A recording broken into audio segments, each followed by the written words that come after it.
You are listening to 94.1 KPFA and 89.3 KPFB in Berkeley. When I was in the 6th grade here in Berkeley at Franklin Elementary School, I had a fascination of looking at the documentary films that they would show as part of the curriculum in elementary school. And one series, Eye on the Prize, it just fascinated me. I mean, the early version of the old civil rights films that they would show us in school. And I became interested in making documentaries so that I could tell stories that I would verbally tell people, but through the film, documentary the film. media film. Yeah.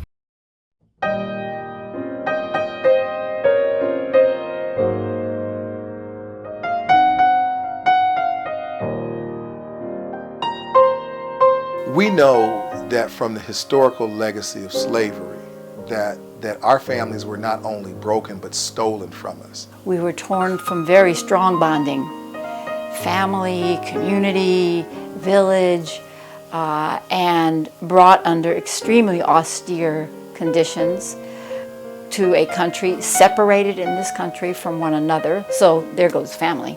The behavior that we were taught was out of necessity of the slave owner.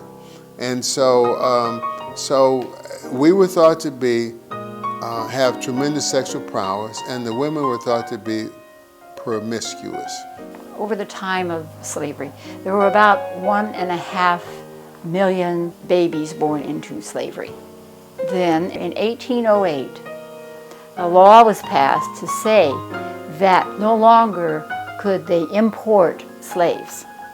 So all of the slaves from that point on were born in this country. When they had us enslaved, they would take a look at their economic status. And when the land turned sour, they would breed us. At one time, black men were just used to father children, and they would go from plantation to plantation just to father children. They would get the biggest one of us, they'd feed us, they would get women, and they'd put us in a place with women, you know, and big stud men, and they would actually stud us. And so, you know, people talk about, you know, us being bred and the strongest of being bred. We are. During the slavery times, a black woman had relationships, sexual relationships, because she was either being bred to have a strong child, she was abused, a victim of a sexual abuse. She may have had a relationship thought in her mind, but that could be circumvented at any time. And some of the earliest cases of molestation of children are documented out of the slave experience. The slave owner was allowed to molest children, and the earliest documented case was of an 8-year-old girl, slave, that was molested by her slave owner. You know, it's not an easy question to ask of someone to put themselves in the position of a slave woman who may have been bought specifically to breed with John. A black man and a black woman could not get married because their marriage was not even recognized. So illegitimacy was rampant in slavery. And so that's where that jumping over the broom came, where black people created their own marriage ritual and they merely jumped over a broom. Marriage was never sanctioned between slaves on the plantations. And indeed, the slave master did not see the need for necessarily having a family other than just getting somebody pregnant to have children to reproduce the labor force. When Lincoln signed that Emancipation Proclamation, there was a lot of debate that happened at that point. Some of the previous slave owners saw that maybe this could still be a labor force. Maybe they'll still work for us. However, there was a grouping of slave owners who said, get rid of them, send them back to Africa.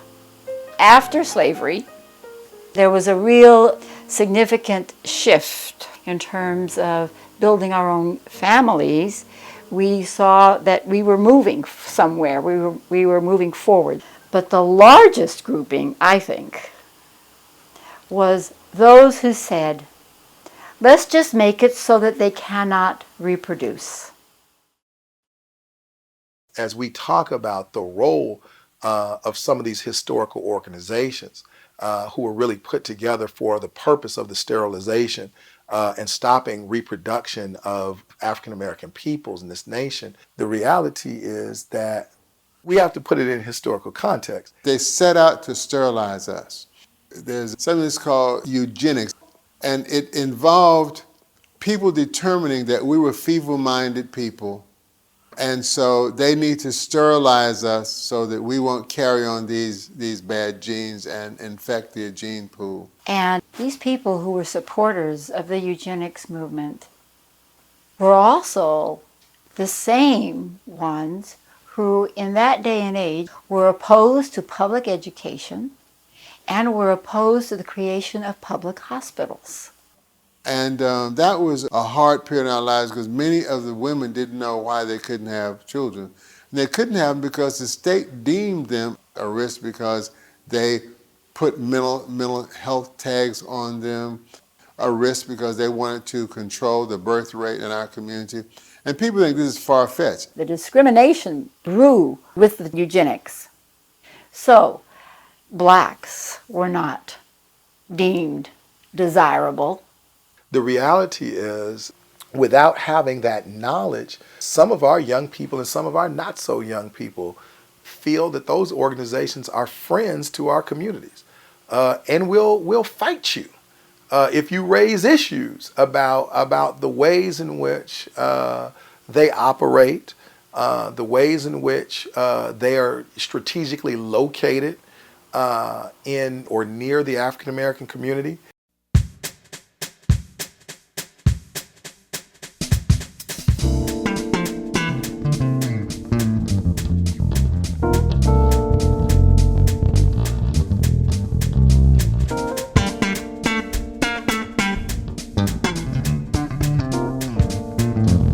The city of Oakland, California has an amazing sports legacy, one of the most amazing in the United States. And McClymonds has always been at the heart of that great legacy, going back to a coach named Doc Hess at McClymonds in the 1920s. And he produced some championship teams there. And from the 20s all the way on, McClymonds has been producing a lot of really notable athletes. And McClymonds, previously was an all-white high school, and then during the Great Migration during World War II, when blacks came from the South in significant numbers to the West Coast, Oakland and Richmond were one of the main locations for the war industry jobs in the shipyards and the railroads, and they were all jammed into West Oakland because it was the only place where blacks were allowed to live then. And that's where McClymonds High School is located. The kinds of unwritten and written exclusions and other vestiges that would be similar to segregation existed in Oakland.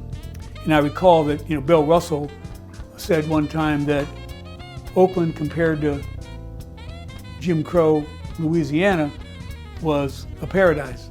But there still was a lot of racism in Oakland, and it was still a pretty eclectic area, but blacks more and more, as they came for the jobs, really turned West Oakland into a mainly kind of a small Harlem of the West.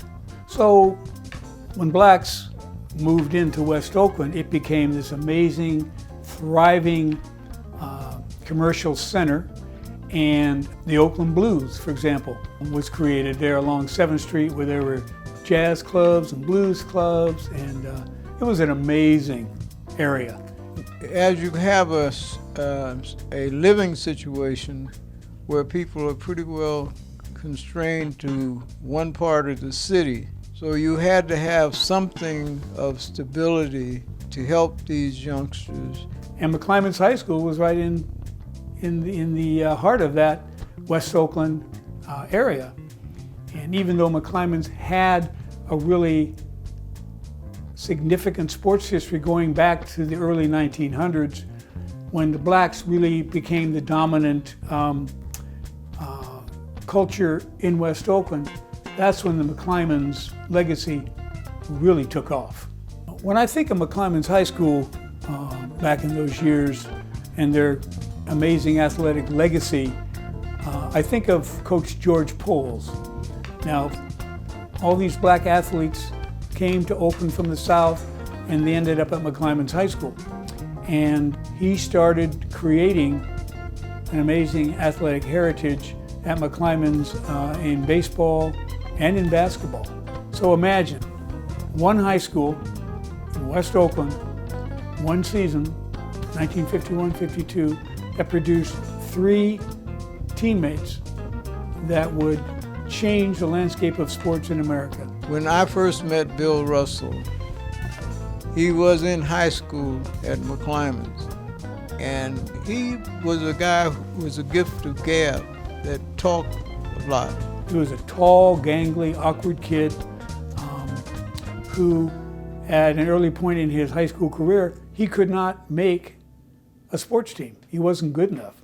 He was a mascot for the football team at McClymonds.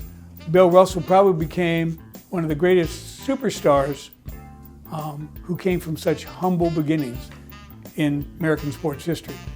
A teammate of Bill Russell's on that McClymonds 51-52 team was Frank Robinson. And of course, Frank Robinson became the first black manager in Major League history, and he was the first player to win the Most Valuable Player award in both the National and the American leagues. And so here you have 2 teammates from that McClymonds 1951-52 team that became the first blacks to coach and manage in their respective professional sports. Pretty amazing feat.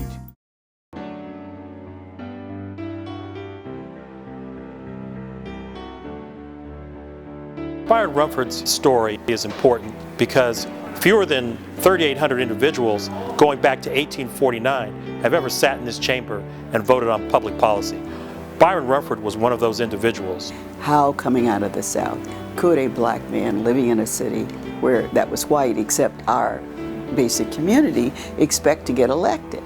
And quite frankly, Byron Rumford, as a man of equal stature to other legislators who was able to speak his mind and quite frankly take on challenging issues of race and injustice, really gave people a sense of possibility in California. When it comes to significant legislation in the history of this state, I would not know of any legislature who achieved the number and the significance of passage of bills than Byron Rumford. He came first with a bill that would guarantee fair employment practices for the state of California. And so from a racial standpoint, he kind of tuned in that, you know, we're being prohibited from living where we'd like or running an apartment where we would like. So that's when he looked at housing. His fair housing legislation opened the way for a California Supreme Court decision and for a U.S. Supreme Court decision. And that U.S. Supreme Court decision, of course, was valid in all other states, in addition to California, everywhere. In the 40s, Berkeley was a strong and vibrant community. The city council is made up of basically business people. It is mostly an idyllic, conservative, WASP community. And at that point in time, there was a tremendous migration of people coming in from the South to work in the shipyards. The reason we as black people, any number of us, and why there was a black community that developed in South Berkeley was because the Japanese had been taken off and put in internment camps. if you wanted to own your own home, you were drawn to Berkeley, where there was plenty of housing because there'd been a large Japanese community that had owned their homes. So this became a focal point that if you wanted to live outside of the projects where many of us had lived up to then, and you wanted to become a homeowner, you wanted to have a life that was measurably better than that one that you'd come from in the South, then this was the place to want to be. A lot of these people came, blacks and whites from the South, with little or no skills until they got to the shipyards, where they learned to weld these boats together. And of course, the struggle for jobs after the war was the big problem. The unions wouldn't let you in to get a union card. I'm talking about the plumbers, the electricians. It didn't matter how much money you had, how intelligent you were. If your skin was brown, opportunity was denied.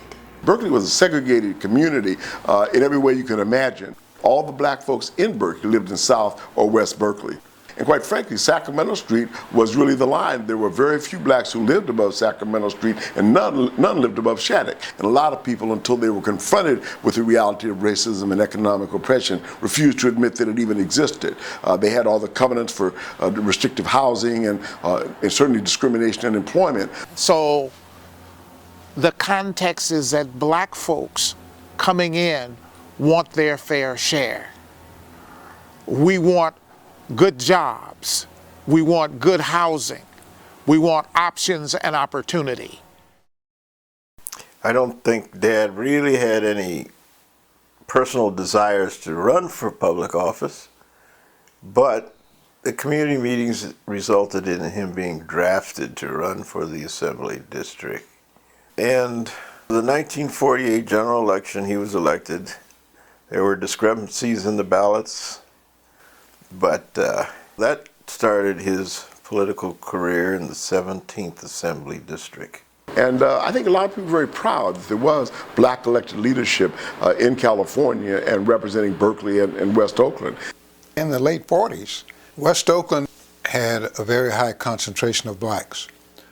Things were segregated then, and West Oakland at the time was at least 70% African American.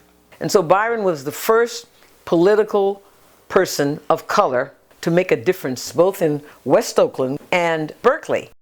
In 1963, fair housing was a real hot topic.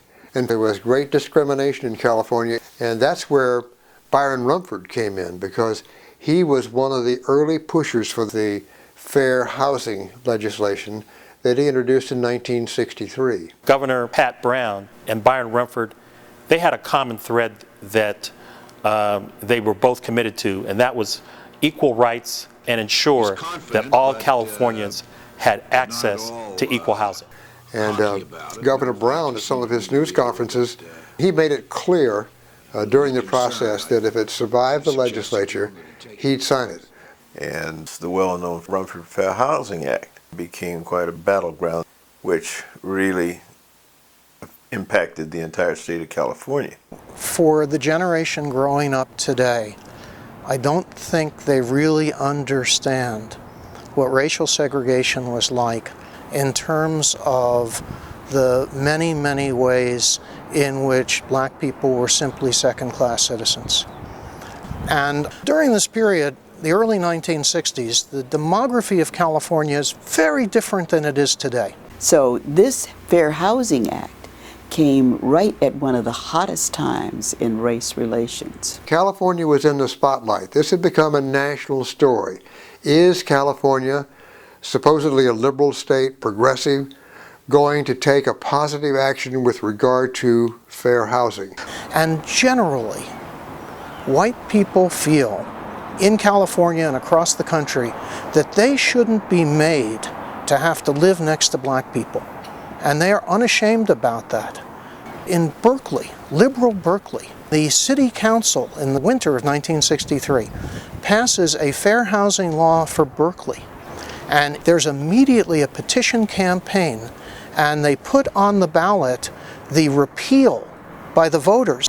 Meanwhile, in the legislature, Byron Rumford is moving his bill forward against terrific opposition, and politically, they are fighting against the most powerful interests in the state. And he was just quietly going after the goal that he had set and get it through the legislature. There was a good debate on the floor of the Assembly from Republicans, and there was some opposition. So April 2nd, 1963, the voters of Berkeley vote to repeal the Berkeley Fair Housing Ordinance, making segregation legal and housing discrimination legal in Berkeley. And this is perhaps the most liberal town in the state of California. They were coming down to the deadline, and the legislature was going to adjourn, and so they felt the pressure that was mounting to get the fair housing bill through so the governor could sign it. And so time was running out. June 21st, 1963, the last day of the legislative session, the Speaker, Jesse Unruh, and the governor agree they're just going to lock those members in the legislative house until they give them a bill. And they do so at about 11:45 that night. They pass the bill, the governor signs it, and the legislature can go home. When the Rumford Fair Housing Act was passed here in the California legislature, it was one of the most contentious debates ever here in the legislature. And I think his bill passed with a majority of, some plurality. I mean, he needed 41 votes in the Assembly, and I think he got almost 50 votes, and he got some from Republicans, and I'm sure there was some arm twisting that went on, and there was an understanding even among a number of the conservative members of the legislature that the time was right for that, even though some of them thought this will not be popular in my district.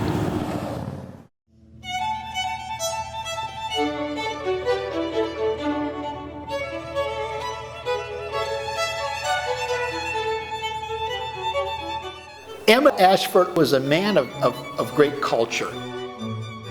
Emmett was somebody who, when he was on the road, would seek out the local opera company, would go to plays. He was well-read.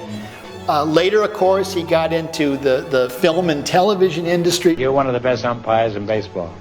I'd say you don't miss more than 5 out of 6.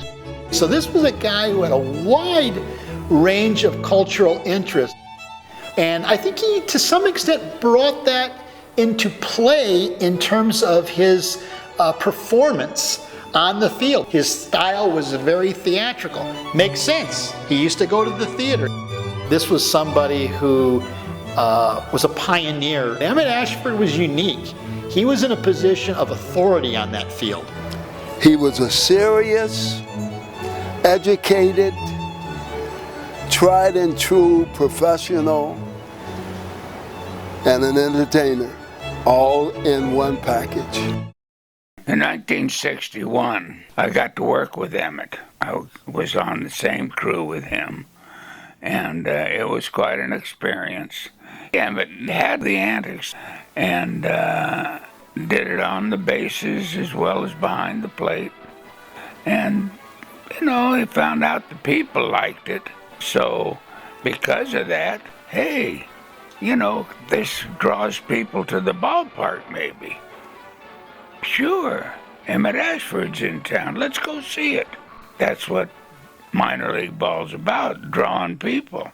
One of the situations I observed when I worked with Emmett was the fact that when we traveled, we would stop on the road and everybody would get out and order a hamburger or something and take it back on the bus. And Emmett was not invited to come to the front door. He came in and they walked right up to him and told him back door. And Emmett went to the back door and stood back there by himself. He was the only black on the crew. And I took notice of that. It was wrong. Jackie Robinson integrates Major League Baseball in 1947, and it takes 20 years till 1966 before Emmett Ashford is able to be an umpire in Major League Baseball. 20 years. I mean, they couldn't see ahead to 1968, see ahead to the idea that things were about to get a lot more hot, see ahead to the fact that the riots that had already been seen in Watts and Harlem would spread to other parts of the country. This evening, Los Angeles remains hot, quiet, tense, and dangerous, and 28 people are dead. Those were the ugly early hours of this morning as control. This was 1966. This was just a few years after the March on Washington, a couple years after the signing of the Civil Rights Act. I mean, this was really something pretty impressive to see. An African-American man in a position of authority on the baseball field. So, I was probably not 100% aware of that, but I knew the importance of Ashford, not only to African-Americans, but to baseball fans in general. 1966 was actually seen as a time when the way that people thought about dealing with the African American freedom struggle was about symbolic reform.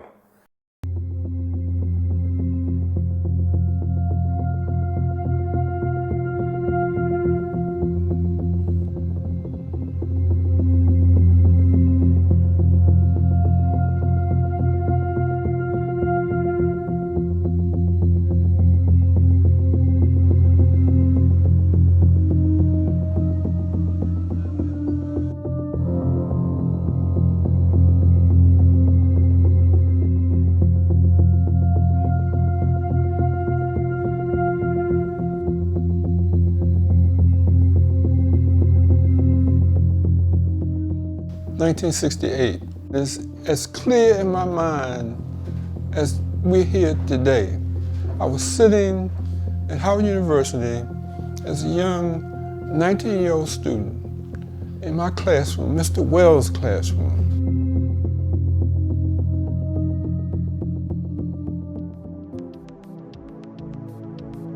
And through the black grapevine, all of a sudden this message came out. It was on the it was on the radio. And somebody said, Martin Luther King's been shot.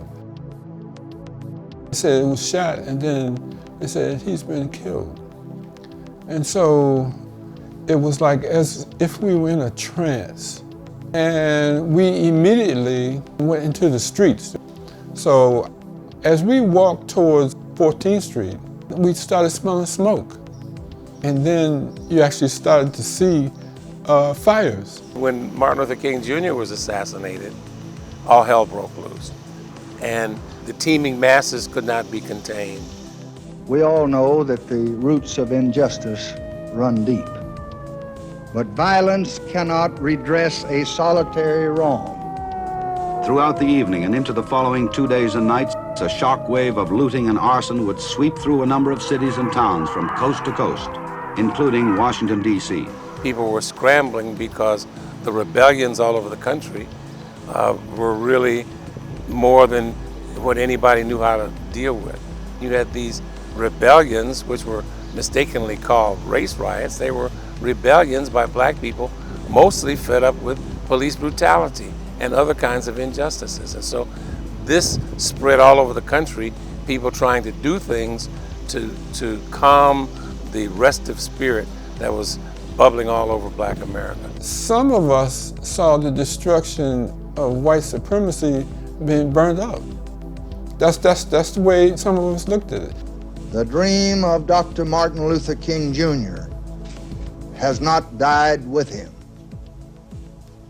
Men who are white, men who are black, must and will now join together as never in the past. The kind of bourgeois in-betweens were angry and frustrated and bitter themselves, and DC had to do something. When Martin Luther King was assassinated in 1968, that started to change in the dynamics of the District of Columbia. I mean, folks started looking for black PhDs everywhere, and really in all fields that blacks had been sort of locked out that were academically oriented. Before '68, all the people that ran the district, they was appointed by the president. So at that time, Lyndon Johnson appointed a guy named Walter Washington, the mayor of the city. But when they had the riots, they couldn't go out and talk to the people at all. So they went out and got these DJs on the black radio station, Petey Green, different other people. And then they went and got people like James Brown to talk to them to stop burning the city. And in 1968, the white flight was just enormous. White people felt that they had no place left in the city and left. What D.C. was known as was the Chocolate City. D.C. was like a majority black town. It was a city right after the riots that had poverty that should not have existed.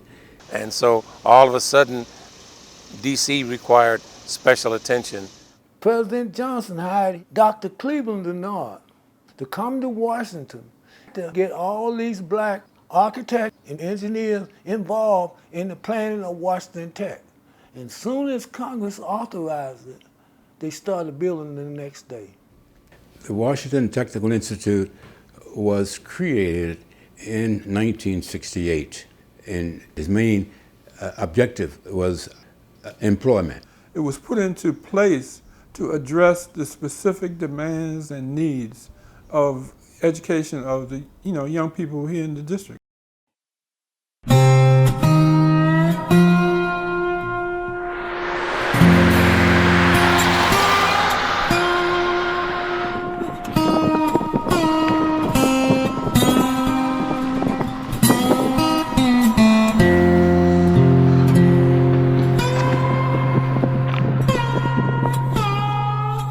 The city's annexation efforts for the community, when I was involved, was a lot of talk. It never really was a serious effort by the city because they knew it was going to be expensive to the city. It would probably cost them more than they would earn in property taxes. But periodically, the city of Richmond would make efforts or talk about annexing North Richmond to the city of Richmond, so that the city could get the taxes and resources from our community. So we basically view that as a ripoff. A lot of the people out here were saying, well, what's in it for us? And the city couldn't answer that question because they weren't looking at flood control, they weren't looking at the bypass, they weren't looking at redevelopment, they weren't looking at improving the housing authority property, housing improvement, clinics. So annexation was a myth because it never really was going to happen because the city could not afford to do it. So annexation has never really gotten over the hump, being part of the city of Richmond by which North Richmond is surrounded. But now there is a particular political will that is there and potentially a seismic shift. We are one Richmond, we are one North Richmond and Richmond together. Well, you know, the dialogue about annexing North Richmond to the city of Richmond has been something that's been talked about over many years, off and on, and it's emerging again as a possibility that this can actually happen. You have a developing political coalition led by the mayor of the city of Richmond, along with most of the council and with the county supervisor, who are all in general agreement that it would likely be better in terms of efficiency of delivery of services and ultimately an improvement in quality of life in North Richmond if the community was annexed. The city of Richmond's interests in considering the annexation of North Richmond is interesting because on one side of the fence you have folks saying, well, I won't have to go to Martinez to get my services. I can get my services, a few blocks away from the city of Richmond. Right now, the city is offering nothing to North Richmond. We wouldn't have any leadership because the city of Richmond elections are not district elections, so we would not have any leadership on the city council, similar to Parchester Village, another community north of North Richmond that thought they were going to get a lot of services by becoming part of the city of Richmond, annexing to Richmond, Well, they are complaining about lack of services, and many of them are sorry that they made that decision. And we don't want that to happen to North Richmond. So there's good examples on each side for both of the things that are going on. I just think you have to weigh it and have the right people in position to put the policies together to make it a viable option to do it, and then consider it, vote on it. North Richmond really presents one of the best opportunities in the Bay Area for a good amount of high-quality infill housing. Where we are in the Bay Area today, we're trying to find a way to build more infill housing, more housing that's closer into jobs. And there's not a lot of places left where you can really do a lot of large-scale infill, and North Richmond is one of those. North Richmond is prime property. This is the only place that you can come and get a brand new home for under $300,000. People from San Rafael, Sausalito, San Francisco, San Jose, they're gonna make sure that they get here, even though they say that they're afraid of the crime, but we have a shoreline. And the Bay Trail is gonna be part of all that development, and this place is gonna be an oasis once it's done. If you ask me about the future of North Richmond, I just can't call it. It's the transition, the different changes, the Latinos moving in and black folks moving out. I can't see much positive for black folks, and I'm black, because they're not gonna be here. Because who can afford to stay out here anymore? If you rent houses in North Richmond for $1,800, but the demographics say the highest income in North Richmond, the average income is $36,000 a year, we're gonna have to figure out something. North Richmond still does have the potential of being something great. Even though redevelopment pulled out, it still has the potential of being great. Because if it wasn't, North Richmond would be a ghost town, a ghost community. Today, North Richmond stands poised for not only political change with the likely annexation in its future, but of tremendous economic growth. And this is because the Bay Area is some of the hottest real estate in the entire nation. And now the money and the investment is taking notice of this area of the Bay.